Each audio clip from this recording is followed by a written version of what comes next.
अध्याय 3। अब में गहरे उतरिए। खुद को मन में तलाश मत कीजिए।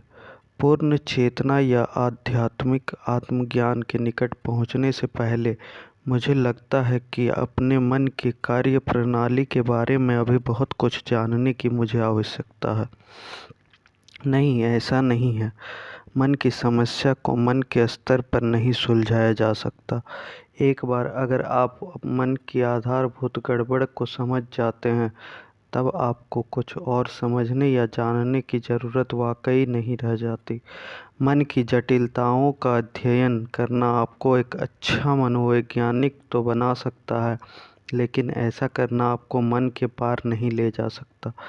जैसे कि पागलपन का अध्ययन करना स्वस्थ चित्तता तथा विवेकशीलता पैदा करने के लिए काफ़ी नहीं होता। अब तक आप अचेतन्य अवस्था की आधारभूत संरचना को समझ चुके हैं, यानी मन के साथ तादात्म्य हो जाना, और यही तादात्म्य तब व्यंग के में अवस्थित आपके सच्चे स्वरूप के एवज में एक मिथ्या मैं को, अहम को खड़ा कर देती है। और फिर आप जीसस के शब्दों में अंगूर की बेल से कटी हुई शाखा बन जाते हैं। अहम की ज़रूरतें और चाहतें कभी ख़त्म नहीं होती। वह खुद को हरदम खुले में और ख़तरे में महसूस किया करता है, और इसलिए हमेशा ही भय की अभाव की अवस्था में रहता है। एक बार अगर आप उसकी असल गड़बड़ भरी कारगुजारियों को समझ ले, तो फिर आपको ना तो उसके उन अनगिनत रूपों की खोजबीन और छानबीन करने की आवश्यकता रह जाएगी जिनमें कि वह प्रकट हुआ करता है, और ना ही उन रूपों को अपनी निजी समस्या बनाने की ही आवश्यकता रह जाएगी। दरअसल यह सारा प्रचंड अहम का अपनी निजी समस्या बनाने की ही आवश्यकता रह जाएगी। दरअसल यह सारा प्रचंड अहम को बहुत पसंद है। मैं के अपने मायावी रूप को ऊंचा उठाने और ताकत देने के लिए उसे हमेशा ही किसी ऐसे की तलाश रहती है जिसके साथ वह जुड़ा रहे, और इसलिए आपकी समस्याओं के साथ जोड़ने के लिए वह तत्पर रहा करता है। यही कारण है कि बहुत से लोगों के लिए उनके मैं का अधिकतर हिस्सा उनकी समस्याओं के साथ बड़ी घनिष्ठतापूर्वक जुड़ा रहता है। जब ऐसा हो जाता है, तब वे उन समस्याओं से छुटकारा पाना ही नहीं चाहते, क्योंकि इसका मतलब तो हमको खो देना होगा। तभी तो हमारे दुख में, हमारे कष्ट में अचेतन रूप से अहम का बहुत बड़ा हाथ रहता है। इसलिए जब आप यह समझ जाते हैं कि मन के साथ तादात्म्यता की अचेतनता का मूल कारण है, जिसमें कि भावनाएं भी शामिल हैं, तब आप उससे बाहर निकल आते हैं। तब आप वर्तमान में विद्यमान रहने लगते हैं, और जब आप वर्तमान में रहते हैं, तब मन के फंदे में फंसे बिना आप उसे जैसा वह है वैसा ही रहने देते हैं। मन स्वयं गड़बड़ करने वाला नहीं है, वह तो एक कमाल का उपकरण है। गड़बड़ तब शुरू होती है जब आप अपना मैं उसमें तलाशने लगते हैं और गलती से यह समझने लगते हैं आपका मन ही आप है। तब वह मन आपका अहंकारी मन बन जाता है और आपके पूरे जीवन पर छाया रहता है। समय के भ्रम को तोड़ डालिए। मन के साथ तादात्म्यता को तोड़कर बाहर आना तो असंभव लगता है। हम तभी तो इसमें तन्मय और तल्लीन रहते हैं। आप किसी मछली को उड़ना कैसे सिखा सकते हैं? इसके लिए सूत्र है, समय के भ्रम को तोड़ दीजिए। समय और मन हमेशा ही गलबहियाँ डाले साथ साथ चला करते हैं। मन से समय को अलग कर दीजिए तो वह अवश्य ही रुक जाएगा, जब तक कि आप ही कभी उसका उपयोग ना करना चाहें। अपने मन के साथ तादात्म्य करना, उसके साथ एकाकार व एक जान हो जाना, यह तो समय के जाल में फंस जाना है, केवल यादों और उम्मीदों के जीने को बाध्य हो जाना है। ऐसा करना अनंत रूप से अतीत और भविष्य में उलझे रहने के प्रति रुचि आप में पैदा कर देता है। ऐसा करना आप में वर्तमान पल का सम्मान करने व स्वीकार करने के प्रति, उसे होने देने के प्रति अरुचि पैदा करता है। यह बाध्यता इसलिए पैदा होती है क्योंकि अतीत आपको एक पहचान दे रहा होता है, और भविष्य किसी भी रूप में उद्धार, मुक्ति और उपलब्धि का वादा कर रहा होता है। लेकिन ये दोनों ही मरीचिकाएँ हैं, मृग तृष्णाएँ हैं।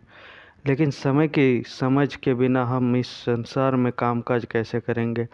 कुछ भी और पाने का कोई लक्ष्य ही नहीं रह जाएगा। मुझे शायद यह भी पता न रहे कि मैं कौन हूँ, क्यों मेरा अतीत ही तो मुझे वह बनाता है जो कि मैं आज हूँ। मुझे लगता है कि समय तो एक बहुत ही मूल्यवान और महत्वपूर्ण चीज़ है। इसे बेकार गंवा देने के बजाय हमें इसे बड़ी सूझबूझ से इस्तेमाल करना चाहिए। समय बिल्कुल भी मूल्यवान या महत्वपूर्ण नहीं है, बल्कि यह तो एक भ्रम है, एक भ्रांति है। जिसे आप मूल्यवान व महत्वपूर्ण समझे वह समय नहीं, बल्कि एक ऐसी चीज़ है जो समय से बाहर है, यानी वर्तमान, अब। वही वास्तव में मूल्यवान है, महत्वपूर्ण है। जितना अधिक फोकस आप समय पर, अतीत और भविष्य पर रखेंगे, उतना ही अधिक आप अब से सर्वाधिक मूल्यवान और महत्वपूर्ण चीज़ से वंचित रहेंगे। यह वर्तमान सबसे मूल्यवान व महत्वपूर्ण क्यों है? पहला कारण, क्योंकि केवल यही है जो भी है, बस यही है। यह शाश्वत वर्तमान का आकाश है, वह उपलब्ध रिक्त स्थान है जिसके अंदर आपका पूरा जीवन खुलता जाता है। एक वह कारक जो कि सतत रूप से विद्यमान रहता है। ऐसा कभी नहीं हुआ है कि आपका जीवन अब में ना रहा हो, और ना ही कभी ऐसा होगा। दूसरा कारण, यह अब की ऐसा एकमात्र बिंदु है जो कि आपको मन के तंग कारागार से परे ले जा सकता है। यही एकमात्र वह बिंदु है जहां आप बिंग के काल निरपेक्ष और निराकार प्रदेश में पहुंच सकते हैं। अब से बाहर कुछ नहीं है। अतीत और भविष्य क्या वास्तविक नहीं है? कभी कभी तो वे वर्तमान से भी अधिक वास्तविक हो जाते हैं। आखिर यह अतीत ही तो है जो यह निर्धारित करता है कि हम कौन हैं, और यह भी कि वर्तमान को हम कैसे देखें और कैसे उसमें बर्ताव करें। और हमारे भावी लक्ष्य ही तो यह निर्धारित करते हैं कि हम वर्तमान में क्या करें। आपने अभी तक उस मुख्य बात को ग्रहण ही नहीं किया है जो मैं आपको बता रहा हूँ, क्योंकि आप उससे मानसिक रूप से समझने की कोशिश कर रहे हैं। मन उसे समझ ही नहीं सकता है, उसे तो केवल आप समझ सकते हैं। कृपया ध्यान से सुनिए। क्या आपने अब से बाहर कभी कुछ अनुभव किया है? अब से बाहर कभी कुछ किया है? कभी कुछ सोचा है या कुछ भी महसूस किया है? क्या आपको लगता है कि ऐसा कभी आप कर पाएंगे? अब से बाहर कुछ भी घटना या होना क्या संभव है? जाहिर है कि इसका उत्तर स्पष्ट है ना? कुछ भी अतीत में नहीं हुआ, वह अब ही है, अब ही अब में ही हुआ है।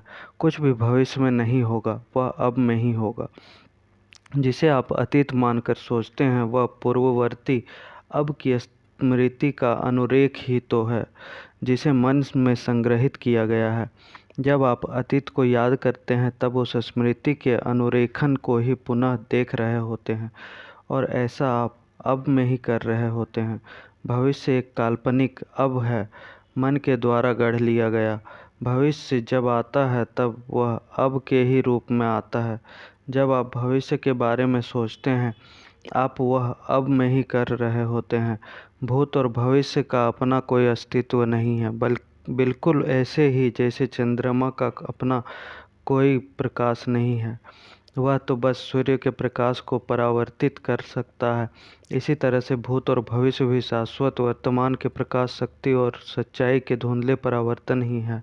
उनकी वास्तविकता अब से उधार ली हुई होती है। जो कुछ मैं यहाँ कह रहा हूँ उसका सार तत्व मन द्वारा नहीं समझा जा सकता, लेकिन ज्यों ही आप इसे समझ लेंगे त्यों ही आपकी चेतना मन से हटकर बिंग में चली जाएगी, समय से हटकर वर्तमान में, विद्यमान में चली जाएगी। फिर अचानक ही हर चीज़ जीवंत महसूस होने लगेगी, ऊर्जा प्रसारित करने लगेगी, बिंग को अभिव्यक्त करने लगेगी। आध्यात्मिक आयाम का मूल सिद्धांत। प्राणों पर संकट आने जैसी किसी स्थिति में चेतना का समय में से हटकर वर्तमान में आ जाना कभी कभी सहज स्वाभाविक रूप से ही हो जाता है। अतीत और भविष्य में रमने वाला व्यक्तित्व कुछ पलों के लिए उनमें से निकल आता है और प्रबल चैतन्य उपस्थिति में आ जाता है, जो कि स्थिर भी होती है और बहुत सचेत भी।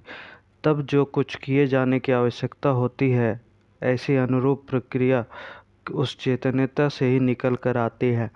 यही कारण है कि कुछ लोग बड़े खतरनाक कारनामों में शामिल होना पसंद करते हैं, जैसे पर्वतारोहण, कार दौड़ इत्यादि। हालांकि वे नहीं जानते कि वे खतरनाक कारनामे ही हैं जो उन्हें अब में आने को मजबूर कर दिया करते हैं। ऐसी अत्यंत सचेत व सजीव अवस्था में आने को जो कि समय से मुक्त है, समस्याओं से मुक्त है, विचार से मुक्त है और व्यक्तित्व के भार से मुक्त है, वहाँ वर्तमान पल के एक क्षण के लिए भी चूक जाने का मतलब होता है मौत। दुर्भाग्य यह है कि उस अवस्था में होने के लिए वे किसी खास क्रियाकलाप पर, किसी खास गतिविधि पर निर्भर हो जाते हैं। लेकिन आपको अब में प्रवेश करने के लिए एवरेस्ट पर चढ़ने की आवश्यकता नहीं है। आप अभी उस अवस्था में प्रवेश कर सकते हैं। प्राचीन काल से ही हर पंथ व परंपरा के पुरोधाओं ने अब को आध्यात्मिक आयाम का मूल सिद्धांत बताया है। इसके बावजूद यह एक रहस्य जैसा ही बना रहा है। निश्चय ही इसे गिरजाघरों और मंदिरों आदि में नहीं सिखाया पढ़ाया गया। अगर आप चर्च जाएं तो वहाँ आपको गोस्पल के पाठ में ऐसा कुछ सुनाई देगा, कल के लिए कोई विचार मत लाओ, क्योंकि कल तो अपनी बातों की देखभाल खुद कर लेगा। या जो भी कोई हल पर हाथ रखता है लेकिन पीछे की तरफ देखता है, वह ईश्वर के साम्राज्य में प्रवेश करने योग्य नहीं है। या वहाँ आप सुंदर फूलों के लिए सुनेंगे कि वे आने वाले कल के बारे में व्यग्र नहीं रहते, बल्कि काल निरपेक्ष अब में सहजता से रहते हैं और ईश्वर की तरफ से उन्हें भरपूर दिया जाता है। दरअसल इन शिक्षाओं की गहराई और मूल भावना को आमतौर पर समझा और पहचाना नहीं गया। किसी ने इस बात को जाना ही नहीं कि उनका मतलब है कि जीवन इसी तरह से जिया जाए और इससे अपने अंदर एक गहन आंतरिक रूपांतरण लाया जाए। जैन का समूचा सार यही है। अब की तलवार की धार पर अकेले चलना, यानी वर्तमान में इतनी परिपूर्णता से, इतनी पराकाष्ठा से विद्यमान रहना, उपस्थित रहना कि कोई समस्या, कोई दुख या ऐसा कुछ भी जो आपके स्वरूप में आप नहीं हैं, वह बचा रह सके। अब में यानी समय की अनुपस्थिति में आपकी समस्त समस्याएं विलुप्त हो जाती हैं। दुख के लिए समय तो एक आवश्यकता होता है, इसलिए वह अब में जी ही नहीं सकता। महान जैन गुरु रिंजी अपने विद्यार्थियों के अवधान को समय से परे ले जाने के लिए अक्सर अपनी उंगली उठाकर धीरे से पूछा करता था, इस पल में क्या कोई अभाव है? एक ऐसा अत्यंत महत्वपूर्ण प्रश्न जिसका उत्तर मन के स्तर पर देने की आवश्यकता नहीं है। यह बनाया ही इस तरह गया है कि यह आपके अवधान को अब की गहराई में ले जाए। ऐसा ही एक अन्य प्रश्न जैन परंपरा में पूछा जाता है, अगर अब नहीं तो कब? इस्लाम की रहस्यवादी धारा सूफी मत की शिक्षाओं का केंद्र बिंदु भी अब ही है। सूफियों में एक कहावत कही जाती है, सूफी वर्तमान पल का पुत्र होता है। और सूफी मत के महान उपदेश और कवि रूमी का तो उद्देश्य यही रहा है। भूत और भविष्य तो पर्दा डालकर ईश्वर को हमारी नज़र से ओझल कर देते हैं, इसलिए इन दोनों को जला डालो। 13वीं सदी के आध्यात्मिक शिक्षक मिस्टर एकहॉर्ट ने इन सब बातों का सारांश इन शब्दों में दिया है, समय ही है जो प्रकाश को हम तक नहीं आने देता है। ईश्वर को पाने में समय से बड़ी कोई बाधा नहीं। अब की शक्ति में प्रवेश करना। अभी कुछ पल पहले जब आप वर्तमान की शाश्वतता और भूत व भविष्य की असत्यता के बारे में बता रहे थे, तब मैं खिड़की से बाहर उस पेड़ को देख रहा था। इससे पहले भी मैंने इस पेड़ को कई बार देखा है, लेकिन इस बार यह देखना कुछ अलग तरह का था। उसके बाहरी रूपाकार को देखने में तो कोई खास बदलाव नहीं था, सिवाय इसके कि उसके रंग अधिक चमकदार और अधिक जीवंत लग रहे थे। लेकिन इस बार उसमें एक नया आयाम जुड़ गया था, लेकिन उसका वर्णन करना मुश्किल है। मैं नहीं जानता कि कैसे, लेकिन मुझे किसी ऐसी चीज़ का भाग हो रहा था जो अगोचर थी, अदृश्य थी, उस पेड़ का सत्व या उसकी अंतरात्मा, अगर आप ऐसा कहना चाहें। और किसी हद तक मैं उसका हिस्सा था। मुझे आज इस वास्तविकता का बोध हुआ कि मैंने इस पेड़ को पहले सचमुच कभी देखा ही नहीं। जो कुछ देखा था वह थी उसकी एक सपाट, विरस और निर्जीव छवि। अब जबकि मैं उस पेड़ को देख रहा हूँ तो वह बोध अभी भी है, लेकिन मैं महसूस कर रहा हूँ कि वह अब जा रहा है। वह अनुभूति अतीत में उतरती जा रही है। क्या ऐसा कुछ किसी एक क्षणिक झलक के अलावा कुछ और भी हो सकता है? एक पल के लिए आप समय से मुक्त हो गए थे, आप अब में चले आए थे और इसलिए पेड़ को मन के चश्मे के बिना देख सके। बिंग की सजगता आपके देखने का हिस्सा बन गई थी। काल निरपेक्षता के विस्तार के साथ एक अलग ही तरह का बोध आ जाता है, एक ऐसा बोध जो किसी भी जीव या वस्तु के अंदर बसने वाले प्राण की हत्या नहीं करता है, एक ऐसा बोध जो जीवन की पवित्रता और रहस्य को नष्ट नहीं करता है, बल्कि उसमें जो है के प्रति एक गहरा स्नेह व सम्मान रहता है। एक ऐसा बोध जिसके बारे में मन तो जानता ही नहीं है। मन इस पेड़ को जान ही नहीं सकता, वह तो पेड़ के बारे में केवल कुछ तथ्यों और जानकारियों को जान सकता है। मेरा मन आपको नहीं जान सकता, वह तो आपके बारे में केवल नाम, निष्कर्ष, तथ्य, राय आदि ही जान सकता है। केवल बिंग ही प्रत्यक्षतः जानता है, स्पष्टतः जानता है। तथापि मन का भी एक स्थान है, महत्व है, और मन यह बात जानता है। वह स्थान, वह महत्व है दिन प्रतिदिन के जीवन में व्यावहारिक कामकाज का क्षेत्र। लेकिन जब मन आपके जीवन के सभी क्षेत्रों की बागडोर अपने हाथ में ले लेता है, अन्य जनों के साथ और प्रकृति के साथ आपके संबंधों को भी जब वह अपने हाथों में ले लेता है, तब यह एक इतना विकट भस्मासुर जैसा परिजीवी बन जाता है कि यदि उस पर अंकुश न लगाया गया तो हो सकता है कि वह इस धरती के संपूर्ण जीवन को नष्ट करके अंततः अपने ही मेजबान को मारकर खुद को भी खत्म कर ले।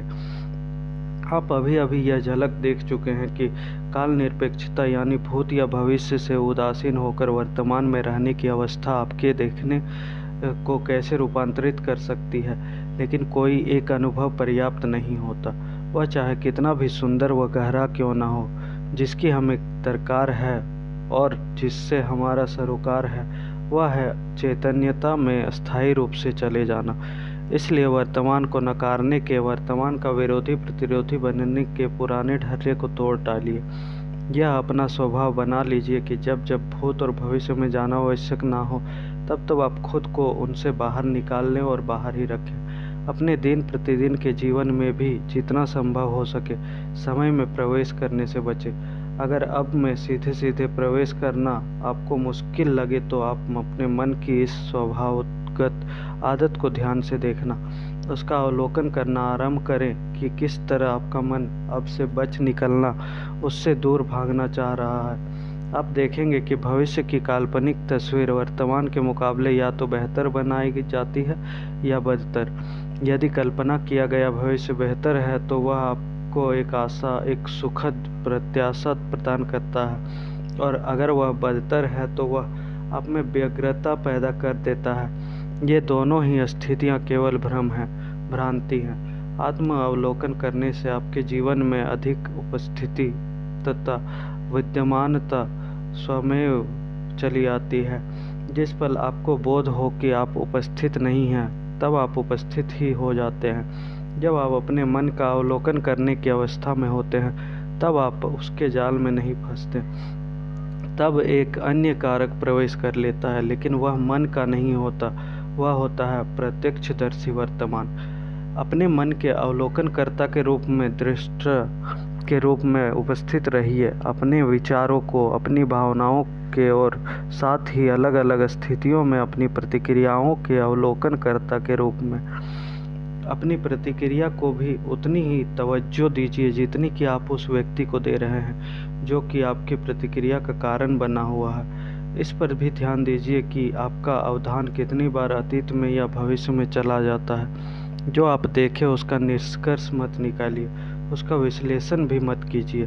अपने विचार को ध्यान से देखिए, अपनी भावना को महसूस कीजिए, अपनी प्रतिक्रिया का अवलोकन कीजिए, उसे अपनी निजी समस्या मत बना लीजिए। तब आप किसी भी ऐसी चीज़ की अपेक्षा अधिक सबल महसूस करेंगे जिसका कि आप अवलोकन कर रहे हैं। यानी आपके मन में भरी हुई तमाम चीज़ों की अपेक्षा स्वयं आपकी शांत तथा अवलोकन करती विद्यमानता को, मौन दृष्टा को।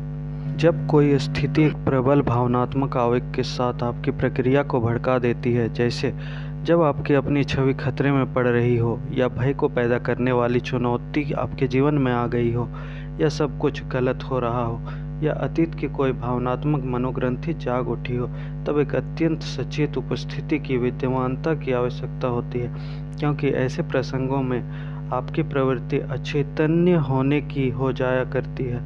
ऐसे में आपकी प्रक्रिया या भावना आप पर हावी हो जाती है, बल्कि आप वही बन जाते हैं। प्रकट रूप में आप वही करने लगते हैं जैसे आप खुद को सही ठहराने लगते हैं, गलतियां करने लगते हैं, आक्रामक हो जाते हैं, अपना बचाव करने लगते हैं। इन प्रतिक्रियाओं के अलावा आप कुछ और नहीं रह जाते।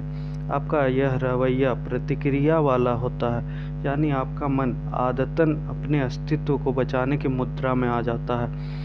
मन के साथ खुद को तादात्म्य कर लेना इस अवस्था को और भी हवा दे देता है, और अपने मन का अवलोकन करना इस अवस्था को हवा निकाल देता है। अपने मन के साथ तादात्म्य करना काल को, यानी अतीत व भविष्य को ही विस्तार देता है, जबकि अपने मन का अवलोकन करना काल निरपेक्ष अवस्था के आयाम खोल देता है। वह ऊर्जा, वह शक्ति जो मन से निकाल ली जाती है, वह उपस्थिति में विद्यमानता में बदल जाती है। एक बार जब आप यह अनुभूत कर लेते हैं कि वर्तमान में उपस्थित रहने का, वर्तमान में विद्यमान रहने का अर्थ क्या है होता है, तब आपके लिए यह बहुत सरल हो जाता है कि जब भी आपको ऐसी व्यावहारिक प्रयोजना से समय में जाने की आवश्यकता ना हो, तब आप सहज रूप से समय के आयाम से बाहर निकल आएं, ताकि आप अब में गहरे उतर सकें।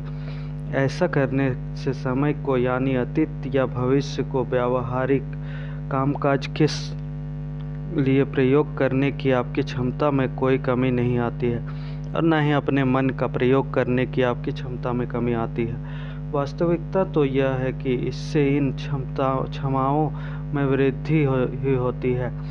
तब जब आप अपने मन को प्रयोग कर रहे होंगे, तब आप पाएंगे वह अधिक कुशाग्र और अधिक एकाग्र हो गया है। मानसिक समय को अलविदा कीजिए। जीवन के व्यावहारिक पहलू के लिए समय का इस्तेमाल करना सीखिए। इसे आप घड़ी वाला समय कह सकते हैं, लेकिन जब वह व्यावहारिक प्रयोजन पूरा हो जाए तो तुरंत अपने वर्तमान पल की सजगता में लौट आइए। इस तरह किसी मानसिक समय का सृजन नहीं होगा, यानी अतीत से जुड़े रहने और भविष्य की कल्पना करते रहने का लगातार और आदतन चक्र चलना शुरू नहीं होगा। घड़ी वाले समय का अर्थ केवल किसी से मिलने का या किसी यात्रा आदि का समय तय करना नहीं है, बल्कि इसमें शामिल रहता है अतीत से सबक सीखना, ताकि हम विगत की गलतियों को बार बार दोहराते ना रहें। कोई लक्ष्य निर्धारित करना और उसके लिए काम करना भी इसमें शामिल रहता है, और भौतिकी व गणित आदि के दृष्टांतों तथा सिद्धांतों की विधियों से भविष्य का अनुमान लगाना और उन अनुमानों के आधार पर समुचित कार्य करना भी इसमें शामिल है। लेकिन यहाँ भी, यानी व्यावहारिक रहन सहन के क्षेत्र में, जहाँ कि हम अतीत या भविष्य के संदर्भ के बिना कार्य नहीं कर पाते हैं, वर्तमान पल ही प्रमुख कारक रहा करता है। अतीत में सीखा गया कोई भी सबक प्रासंगिक हो जाता है और उसे अब में लागू किया जाता है। कोई भी योजना और कोई भी लक्ष्य प्राप्त करने के लिए कार्यक्रम बनाना भी अब में ही तो होता है। एनलाइटेंड व्यक्तियों के अवधान का मुख्य फोकस हमेशा अब पर रहा करता है, लेकिन फिर भी एक हद तक वे समय से अवगत रहते हैं। दूसरे शब्दों में, वे घड़ी वाले समय का इस्तेमाल कर रहे हैं, लेकिन अगर इस बात को लेकर बैठ ही जाते हैं और अपनी आलोचना करते रहते हैं, उस पर पश्चाताप, खेद, खिन्नता करते रहते हैं, अपराध बोध में रहने लगते हैं, तब आप मैं और मेरा की गलती करने लगते हैं। आप इसे अपने स्व का भाव बना लेते हैं, और तब यह मानसिक समय बन जाता है, जो कि हमेशा ही आपकी पहचान के एक मिथ्या भाव से जुड़ जाता है। क्षमा न करना निश्चय ही इसका अर्थ होता है मानसिक समय में के भारी बोझ को अपने सिर पर लादे रखना। अगर आप अपने लिए कोई लक्ष्य निर्धारित करते हैं और उसके लिए काम करते हैं, तो आप घड़ी वाले समय को इस्तेमाल कर रहे होते हैं। आप जानते हैं कि आपको कहाँ जाना है, कहाँ पहुँचना है, फिर भी आप वर्तमान में उठाए जा रहे अपने हर कदम को पूरा सम्मान, पूरा ध्यान देते हैं। लेकिन अगर आप अपने लक्ष्य पर, अपनी मंजिल पर ही आवश्यकता से अधिक अपना ध्यान केंद्रित कर देते हैं, शायद इसलिए कि आप उसमें सुख, उपलब्धि या अहम की तुष्टि चाह रहे होते हैं। तब आप अब को सम्मान व ध्यान देना बंद कर देते हैं। ऐसे में वह तो बस भविष्य तक पहुंचने के लिए केवल कदम रखते जाने का एक जरिया बनकर रह जाता है, जिसका कोई तात्विक महत्व नहीं होता। घड़ी वाला समय तब मन के समय में तब्दील हो जाता है। आपकी जीवन यात्रा तब एक साहसिक यात्रा ना होकर केवल एक विचारग्रस्त आवश्यकता बनकर रह जाती है, कहीं पहुंचने की, कुछ पाने की और पूरा करने की।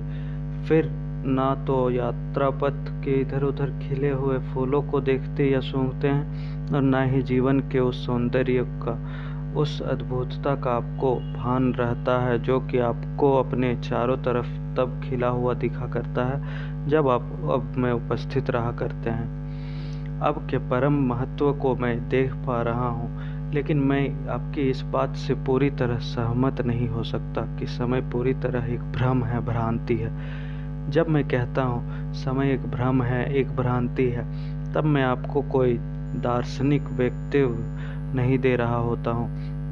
मैं तो आपको एक सामान्य तथ्य या की याद दिला रहा होता हूँ, एक इतना प्रत्यक्ष, इतना सीधा व साफ, इतना खुला तथ्य कि आप उसे देखने समझने का कष्ट भी ना उठा रहे हों या उसे एक बेकार की चीज़ मान रहे हों। लेकिन यह बात अगर एक बार समझ में आ जाए तो मन रचित जटिलताओं और समस्याओं की तमाम परतों को यह तलवार के एक झटके की तरह काट सकती है। इस बात को मैं दूसरे शब्दों में मैं यूँ कहता हूँ, केवल वर्तमान पल ही है जो आपके हाथ में है। ऐसा कोई समय कभी नहीं आया जब आपका जीवन यह पल नहीं था। क्या यह बात सत्य नहीं है? मानसिक समय का पागलपन। अगर आप मानसिक समय के बहरूपियन पर एक नज़र डाल ले तो फिर आप निस्संदेह कह उठेंगे कि यह तो एक मनोरोग ही है। उदाहरण के लिए कोरी सिद्धांतवादिता जैसे साम्यवाद, राष्ट्रीय समाजवाद या कोई और राष्ट्रवाद, और कट्टर धार्मिक विचारधारा जो कि इस निहित धारणा पर चला करती है कि सर्वोत्तम अवस्था कहीं भविष्य में स्थित है और इसलिए वह मंजिल ही रास्ते को सही सिद्ध करती है।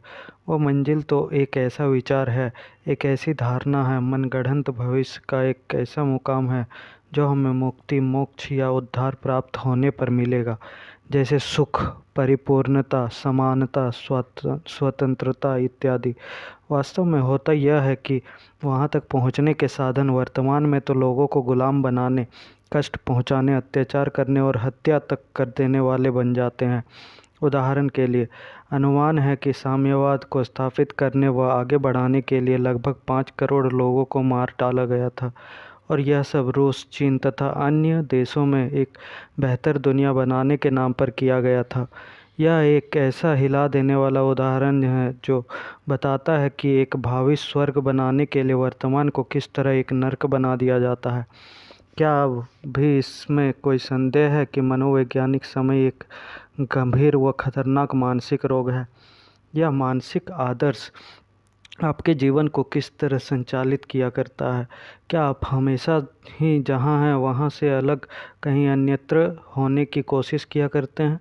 जो कुछ भी आप किया करते हैं, क्या वह अधिकतर किसी मुकाम को पाने के साधन के रूप में किया करते हैं?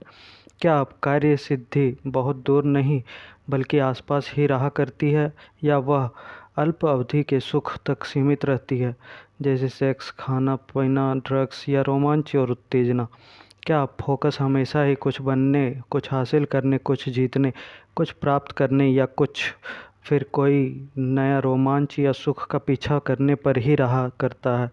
क्या आप ऐसा मानते हैं कि आप जितनी अधिक चीज़ें अर्जित करते जाएंगे, जितनी अधिक चीज़ों के मालिक बनते जाएंगे, आप उतने ही अधिक परिपूर्ण, बेहतर और मनोवैज्ञानिक रूप से पूर्ण होते जाएंगे? क्या आप किसी ऐसे पुरुष या स्त्री की प्रतीक्षा में हैं जो आपकी ज़िंदगी को मायने दे सके? चेतना की मन के साथ तादात्म्य रहने वाली या आत्मज्ञान से वंचित रहने वाली अवस्था में अब मैं वास करने रहने वाली शक्ति और असीम सृजन क्षमता आमतौर पर मानसिक समय द्वारा पूरी तरह अंधेरे में धकेल दी जाती है। तब आपका जीवन अपना स्पंदन, अपनी ताजगी, अपना अचरज का भाव खो देता है और विचार, भावना, बर्ताव, प्रतिक्रिया और इच्छा का पुराना ढर्रा अपनी उद्देश्यहीन पुनरावृत्ति का तमाशा करता रहता है। आपके मन की लिखी हुई यह एक ऐसी स्क्रिप्ट होती है जो आपको एक खास तरह की पहचान तो देती है, लेकिन अब की वास्तविकता को, उसके सत्य को या तो छिपा देती है या तोड़ मरोड़ देती है। और तब ऐसे असंतोषजनक वर्तमान से पलायन करने के लिए आपका मन भविष्य का दमन थाम लेता है, और वह भी इस बात पर निर्भर होता है कि करेगा कि अब की शक्ति हासिल कर लेने द्वारा क्या आप वर्तमान में इतना विद्यमान रह सकते हो कि अतीत का अंत ही कर दें। भविष्य के रूप में जिसे आप देख रहे हैं वह वर्तमान की चेतना का ही तो एक अंतरंग भाग है। अगर आपका मन अतीत का बोझ उठाए हुए चल रहा है तो आपको वह बोझ बढ़ता हुआ ही लगेगा। वर्तमान के अभाव में ही अतीत खुद का की निरंतरता बनाए रखता है। वर्तमान में चैतन्यता की जैसी अवस्था होगी वैसा ही आपके भविष्य का स्वरूप होगा, जो कि वास्तव में आपके रूप में ही अनुभूत किया जा सकता है। भले ही आप 1 करोड़ रुपये जीत जाएं, लेकिन इस प्रकार का बदलाव सतही ही होगा। तब आप अपने काम धाम उसी संस्कारग्रस्त ढर्रे के साथ केवल थोड़े अधिक विलासितापूर्ण वातावरण में कर रहे होंगे। आदमी ने परमाणु को तोड़ना सीख लिया है। एक लाठी से 10 या 20 लोगों को मारने के बजाय अब एक आदमी केवल एक बटन दबाकर 1 लाख लोगों को मार सकता है। क्या यही वह वास्तविक बदलाव है? यदि इस पल आपकी चेतना का यही वह गुणधर्म है जो कि भविष्य को निर्धारित करता है, तो फिर वह क्या है जो कि आपकी चेतना के गुणधर्म को निर्धारित करता है? वह है आपकी उपस्थिति की, आपकी विद्यमानता की मात्रा। इसलिए एकमात्र वह स्थान जहाँ असल परिवर्तन हो सकता है और जहाँ अतीत का अंत हो सकता है, वह है अब। जितनी भी नकारात्मकता है वह मानसिक समय का संग्रह करने और वर्तमान का परित्याग करने के कारण होती है। बेचैनी, व्यग्रता, तनाव, दबाव, चिंता या ये सभी भय के ही रूप हैं, और ज़रूरत से ज़्यादा भविष्य को पालने और पर्याप्त रूप से वर्तमान में ना रहने के कारण ये भय पैदा होते हैं। अपराध भाव, पश्चाताप, कुढ़न, मनोमालिन्य, व्यथा, शिकायत, उदासी, कटुता और क्षमा न करने का कोई भी रूप, ये सब भी ज़रूरत से ज़्यादा अतीत को पालने और पर्याप्त रूप से वर्तमान में ना रहने के कारण ही पैदा होते हैं। अधिकतर लोगों के लिए यह विश्वास करना मुश्किल लगता है कि चैतन्यता की अवस्था में नकारात्मकता से पूरी तरह मुक्त हो जाना संभव हो जाता है, और यह अवस्था वह मुक्त अवस्था भी है जिसकी ओर सभी आध्यात्मिक शिक्षाएं इशारा करती हैं। यह मुक्ति का आश्वासन है, किसी भी भ्रांत भविष्य में नहीं, बल्कि यहीं और अभी। शायद आपको इस बात को पहचानना मुश्किल हो कि समय ही आपके दुखों का, आपकी समस्याओं का कारण है, क्योंकि आपको तो यही लगा करता है कि आपके दुख, आपकी समस्याएं तो आपके जीवन की किन्हीं खास परिस्थितियों के कारण होती हैं, और उन्हें परंपरागत दृष्टिकोण से ही देखा भी जाता है। यह सच है। लेकिन जब तक आप इसकी असली जड़ को, यानी समस्या निर्माता अपने मन की गड़बड़ को, अतीत और भविष्य के प्रति इसकी आसक्ति को और अब के प्रति इसकी विरक्ति को नहीं देखेंगे, नहीं समझेंगे, तब वे ही समस्याएं बारी बारी से आती रहेंगी, बार बार आती रहेंगी। आपकी सभी समस्याओं को या आपके दुख के दिखते कारणों को या आपकी अप्रसन्नताओं को अगर किसी जादू से दूर कर दिया जाए, लेकिन फिर भी अगर आप वर्तमान में पर्याप्त रूप से उपस्थित रहना शुरू ना करें, तो वह दिन दूर नहीं होगा जब आप खुद को समस्याओं के वैसे ही गिरोह के बीच, दुखों के वैसे ही कारणों के बीच दोबारा घिरे पाएंगे, जो कि आपकी छाया की तरह आपके साथ साथ चला करते हैं। अंततः समस्या केवल एक है, खुद को समय के साथ बांध लेने वाला आपका यह मन। मैं नहीं मानता कि कभी मैं एक ऐसे मुकाम पर पहुंच सकता हूं जहां कि मैं समस्याओं से पूरी तरह मुक्त हो जाऊं। आप ठीक कह रहे हैं। आप कभी भी उस मुकाम पर पहुंच नहीं सकते, क्योंकि आप उसी मुकाम पर ही तो हैं। समय में, यानी अतीत में या भविष्य में, कोई मुक्ति नहीं होती, कोई उद्धार नहीं होता। आप भविष्य में स्वतंत्र नहीं हो सकते, वर्तमान ही स्वतंत्रता की कुंजी है। इसलिए आप केवल अब में स्वतंत्र हो सकते हैं। अपनी जीवन परिस्थितियों के तले जीवन की तलाश। मेरी समझ में ये नहीं आ रहा है कि मैं कैसे स्वतंत्र हो सकता हूँ जैसा कि होता है। इस समय मैं अपने जीवन में बहुत ही दुखी हूँ। यह एक तथ्य है। और अगर मैं खुद को यह समझाने लगूंगा कि सब कुछ ठीक है जबकि कुछ भी ठीक नहीं है, तब मैं खुद को बहका ही तो रहा होऊंगा। मेरे लिए तो वर्तमान पल बड़ा ही दुखद है। वह मुझे बिल्कुल भी मुक्ति नहीं दे रहा है, मेरा उद्धार नहीं कर रहा है। जो चीज़ मुझे चला रही है वह है भविष्य में किसी सुधार की संभावना। आपको लग रहा है कि आपका ध्यान अवधान वर्तमान पल में है, जबकि इसे समय द्वारा, अतीत व भविष्य द्वारा पूरी तरह हड़प लिया गया है। ऐसा हो ही नहीं सकता कि आप अब कि मैं पूरी तरह विद्यमान हो और दुखी भी हो। आप जिसे अपना जीवन कह रहे हैं उसे जीवन की परिस्थिति कहना अधिक उचित होगा। यह मानसिक समय है, भूत और भविष्य। भूतकाल या अतीत में कुछ बातें जिस तरह हुई हैं आप नहीं चाहते थे कि वे उस तरह हों। अतीत में जो कुछ भी हुआ आप अभी भी उसका विरोध प्रतिरोध कर रहे हो, और अब आप उसका विरोध प्रतिरोध कर रहे हैं। जो है आशा वह है कि जो आपको चलाती रहती है, लेकिन आशा आपके फोकस को भविष्य पर केंद्रित रखती है, और वह निरंतर फोकस अब के प्रति आपकी अस्वीकृति को स्थायी बनाए रखता है, और इस तरह आपके दुख को भी। यह सच है कि मेरे वर्तमान जीवन की परिस्थिति उन बातों का परिणाम है जो कि अतीत में घटित हुई थी, लेकिन फिर भी वह मेरी वर्तमान जीवन परिस्थिति तो है ही। लेकिन इसमें फंसा होना मुझे दुखी कर देता है। कुछ देर के लिए अपने जीवन की परिस्थिति को भूल जाइए और अपने जीवन पर अपना ध्यान केंद्रित कीजिए। इसमें अंतर क्या है? आपकी जीवन परिस्थिति का वजूद समय में रहा करता है, अतीत व भविष्य में रहा करता है।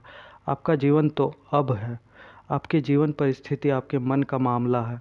आपका जीवन वास्तविकता है। खोजिए उस संकरे द्वार को जो जीवन की ओर ले जाता है, उसे अब कहते हैं।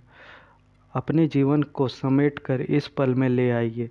आपकी जीवन परिस्थिति समस्याओं से भरी हो सकती है। अधिकांश जीवन परिस्थितियां ऐसी ही होती हैं, लेकिन यह तो देखिए कि क्या इस पल में कोई समस्या है? आने वाले कल में नहीं, और ना ही 10 मिनट बाद में, बल्कि अब में। क्या आपको अब कोई समस्या है? जब आप समस्याओं से भरे होते हैं तब कुछ भी नया प्रवेश नहीं हो पाता है, समाधान तक की जगह नहीं बचती है। इसलिए जब भी आप कर सकें, थोड़ी जगह बनाएं, थोड़ी खाली स्थान बनाएं, ताकि जीवन परिस्थितियों के तले आप जीवन को पा सकें। अपनी ज्ञानेंद्रियों का पूरा पूरा इस्तेमाल कीजिए। जहाँ हैं वहीं रहिए। चारों तरफ देखिए, केवल देखिए, विश्लेषण मत कीजिए प्रकाश को, आकृतियों को, रंगों को, बनावट को।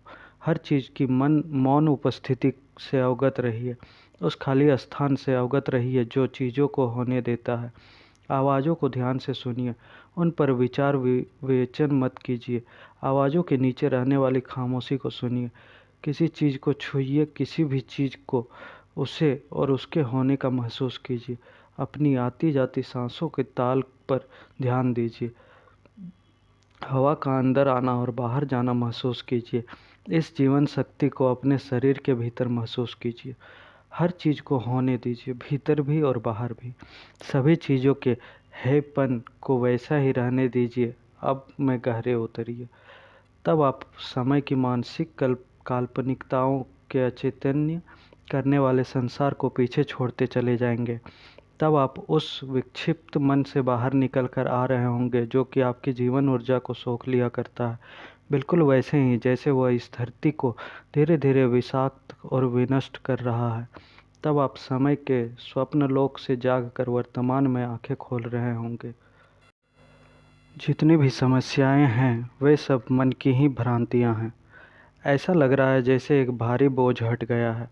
हल्कापन महसूस हो रहा है। मैं स्पष्टता महसूस कर रहा हूँ, लेकिन मेरी समस्याएं तो अभी भी मेरी बाट जोह रही है। क्या ऐसा नहीं है? उनका समाधान थोड़े ना हुआ है। क्या मैं अस्थायी तौर पर उन्हें केवल टाल नहीं रहा हूँ? अगर कभी आपको स्वर्ग में भी बैठा दिया जाए तो वहाँ भी आप थोड़ी देर बाद यही कहेंगे, हाँ लेकिन। क्योंकि स्वर्ग में होना भी आपकी समस्याओं का समाधान नहीं कर पाएगा। समझने वाली बात यह है कि समस्या तो दरअसल कोई होती ही नहीं है, केवल स्थितियाँ होती हैं जिन्हें या तो अब के साथ सुलझाया जाना होता है, या उन्हें वर्तमान पल के है के हिस्से के रूप में उसे स्वीकार करना होता है, या उसे तब तक के लिए अकेला छोड़ देना होता है जब तक कि वह स्वयं ना बदल जाए। या जब तक कि उससे निपटा न जा सके। समस्याएं मन रचित होती हैं और उन्हें जिंदा रहने के लिए समय की, अतीत व भविष्य की आवश्यकता पड़ती है। समस्याएं अब की वास्तविकता में नहीं टिक पाती है। अब पर अपने अवधान को फोकस कीजिए और मुझे बताइए कि इस पल आपकी समस्या क्या है। मुझे कोई उत्तर नहीं मिल रहा है, क्योंकि जब आपके अवधान का फोकस पूरी तरह अब में हो, तब किसी समस्या को होना संभव ही नहीं है। हाँ, उसमें कोई स्थिति अवश्य हो सकती है जिसे या तो सुलझाया जाना होता है या स्वीकार किया जाना होता है। उसे समस्या क्यों बनाया जाए? किसी भी बात को समस्या क्यों बनाया जाए? जीवन जैसा भी है, क्या वह अपने आप में एक चुनौती नहीं है? आपको समस्याएं काहे के लिए चाहिए? आपका मन तभी समस्याओं को गले लगाया करता है जब वह चैतन्य नहीं होता, बल्कि बेखुदी और बेसुधी में होता है, क्योंकि तब समस्याएं आपको एक प्रकार की पहचान देती हैं। यह एक आम बात है, लेकिन यह पागलपन है। समस्या का मतलब है कि आप किसी स्थिति पर मानसिक रूप से डेरा डालकर बैठ गए हैं, जिसमें कि अभी कोई कदम उठाने का ना कोई आपका सच्चा इरादा है और शायद ना ही कोई संभावना है। और यह भी कि अनजाने में ही आप उस समस्या को अपने अहम का ही एक हिस्सा बना रहे हैं। अपनी जीवन स्थिति से आप इतने आक्रांत हो गए होते हैं कि तब आप जीवन की बींग को, अपनी चेतना ही खो बैठते हैं। या आप अपने मन में ऐसे सैकड़ों बातें को पागलपन वाला बोझ लेकर घूम रहे होते हैं, जिन्हें कि भविष्य में आपको करना होगा या करना पड़ेगा, बजाय इसके कि आप अपने अवधान का फोकस उस एक बात पर रखें जिसे आप अभी कर सकते हैं। जब भी आप कोई समस्या पैदा करते हैं, तब आप दुख ही पैदा कर रहे होते हैं। आपके सामने एक सीधा सरल चुनाव है, कुछ भी हो जाए, मैं अपने लिए कोई और दुख पैदा नहीं करूँगा, कोई और समस्या पैदा नहीं करूँगा। हालांकि यह एक सामान्य सा चुनाव है, किंतु यह एक बड़ा परिवर्तनकारी चुनाव है। लेकिन आप यह चुनाव तब तक नहीं कर सकते जब तक कि आप खुद से वाकई ऊब न गए हों, उकता न गए हों, जब तक कि आपको दुख थोक में ना मिल गया हो। और आप इस चुनाव को तब तक पूरा नहीं कर सकते जब तक कि आप अब की वर्तमान की शक्ति को हासिल नहीं कर लेते। इस तरह जब आप अपने लिए कोई दुख पैदा नहीं करते हैं, तब आप औरों के लिए भी कोई दुख पैदा नहीं करते हैं। और तब ना तो आप इस सुंदर धरती को, ना अपने भीतरी आकाश को, और ना ही सामूहिक मानवीय मानस को समस्या गढ़ने की नकारात्मक से और अधिक दूषित करते हैं। अगर कभी आप जीवन मरण जैसी स्थिति में पड़े हों, तो आपने देखा होगा कि वह स्थिति कोई समस्या नहीं थी। मन के पास इतना समय ही नहीं था कि वह उसे गंवाए और उस स्थिति को समस्या बनाए। जब वाकई कोई आपात स्थिति आती है, तब मन थम जाता है। तब आप पूरी तरह अब में उपस्थित रहते हैं और कोई अनंत शक्तिशाली चीज़ कार्यभार संभाल लेती है। यही कारण है कि ऐसी अनेक रिपोर्ट उपलब्ध हैं कि साधारण लोग भी अचानक ही अविश्वसनीय साहस का काम कर जाते हैं। किसी आपात अवस्था में या तो आप बच जाते हैं या नहीं बच पाते हैं, और दोनों ही तरह कोई समस्या नहीं है। कुछ लोग तब नाराज़ हो जाते हैं जब मैं कहता हूँ कि समस्याएं तो भ्रांतियाँ होती हैं जो वे हैं। उनके उस एहसास के लिए तब जैसे मैं एक खतरा बन जाता हूँ। अपनी एक मिथ्या मैं को बनाने के लिए उन्होंने काफ़ी समय लगाया होता है। बरसों तक बेखुदी में वे अपनी पूरी पहचान को अपनी समस्याओं या अपने दुखों के रूप में ही परिभाषित करते आए हैं। अपनी इन समस्याओं के बिना भला वे क्या रह जाएंगे? लोग जो कुछ कहते हैं, सोचते हैं या करते हैं, दरअसल उसका एक बड़ा हिस्सा डर द्वारा प्रेरित हुआ करता है। और डर तो हमेशा ही भविष्य पर अपना फोकस रखने और अब से बच निकलने से जुड़ा रहता है। अब मैं चूँकि क्यों कोई समस्या नहीं रहती है, इसलिए उसमें कोई डर, कोई भय भी नहीं रहता है।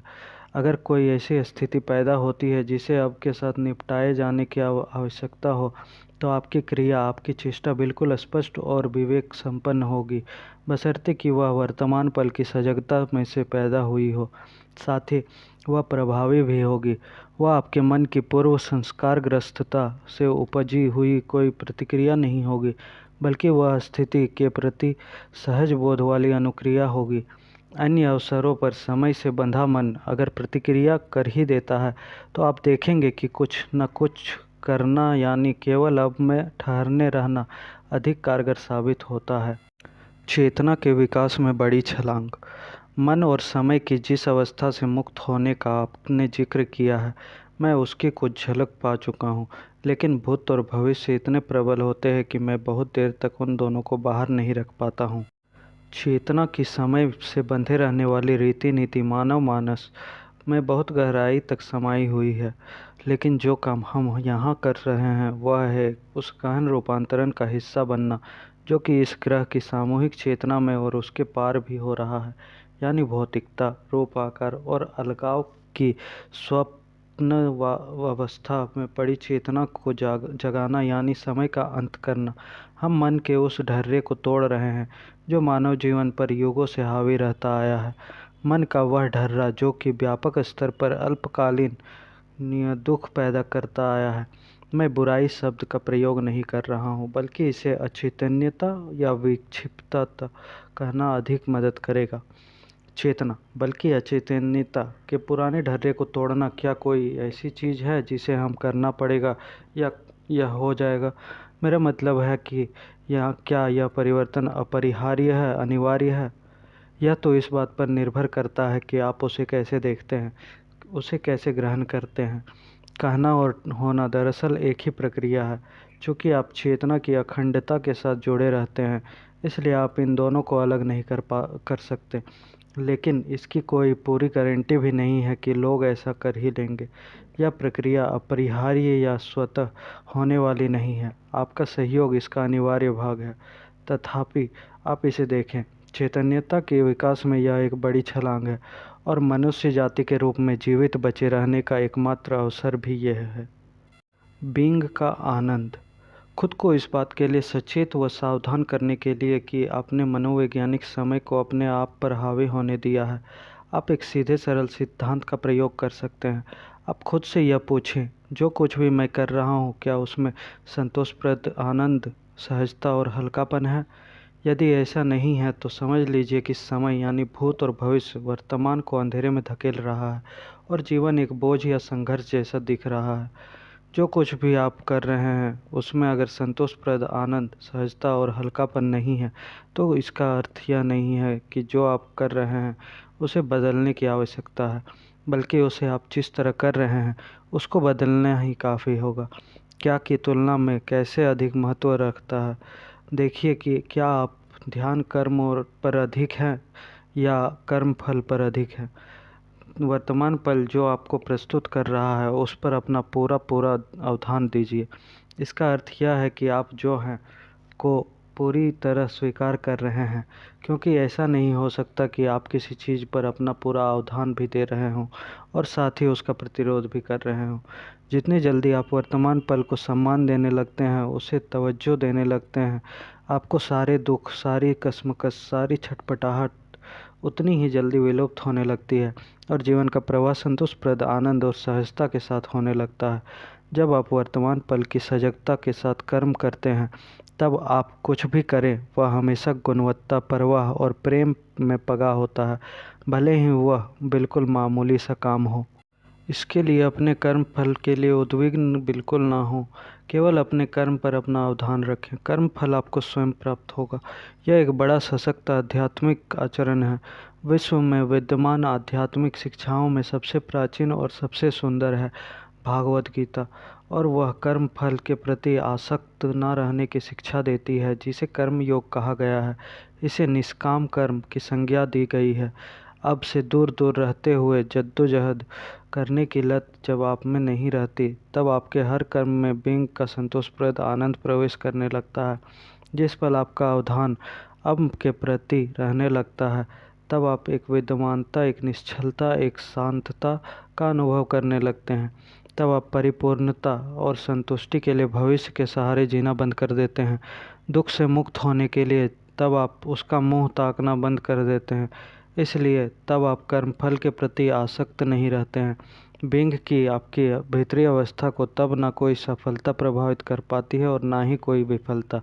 अपनी जीवन परिस्थितियों के तले तब आपने जीवन तलाश लिया होता है।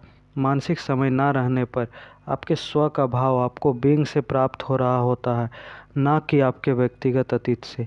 इसलिए जो आप हैं उससे इतर कुछ और बनने की मनोवैज्ञानिक भूख तब आप में रह ही नहीं जाती है, और तब अपने सांसारिक जीवन में अपनी जीवन परिस्थितियों के स्तर पर चाहे आप वाकई एक धनी, ज्ञानी और सफल व्यक्ति बन जाएं, इस या उस से मुक्त हो जाएं, बिंग की गहराई में तो आप पूर्ण ही रहते हैं, संपूर्ण अब रहते हैं।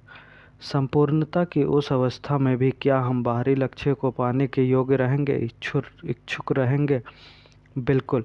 लेकिन तब आपको ऐसी भ्रामक आशाएं व अपेक्षाएं नहीं रहेंगी कि भविष्य में कोई वस्तु या कोई व्यक्ति आपका परित्राण करेगा, आपको दुख से मुक्त करेगा या आपको सुख व प्रसन्नता प्रदान करेगा। जहाँ तक कि आपकी जीवन परिस्थितियों की बात है, उसमें कुछ ऐसी चीज़ें हो सकती हैं जिनको पाना या हासिल करना आवश्यक हो, क्योंकि यह भौतिक संसार रूप आकार लाभ व हानि वाला तो है ही, लेकिन गहरे स्तर पर तो आप पूर्ण ही हैं पहले से ही। और जब आपको इसका भान हो जाता है, तब आप जो कुछ भी करते हैं उसमें प्रफुल्लता और आनंद की ऊर्जा काम किया करती है। मानसिक समय से मुक्त हो जाने पर आप अपने लक्ष्यों के पीछे ऐसे भयंकर इरादे लेकर नहीं दौड़ पड़ते हैं जो भय, क्रोध व असंतोष से उपजे हों या कुछ बनने की तलब से, और ना ही आप विफलता के भय से निष्क्रिय ही रह करते हैं, जो कि अहम के लिए अपना अस्तित्व खोना देना जैसा होता है। जब आपके स्व का गहनतर भाव बीइंग से प्राप्त किया जा रहा होता है, जब आप बनने की मनोवैज्ञानिक तलब से मुक्त रहे होते हैं, तब ना तो आपका सुख, ना ही आपकी प्रसन्नता और ना ही आपके स्व का भाव किसी परिणाम पर निर्भर किया करता है, और इसलिए तब भय से मुक्ति रहा करती है।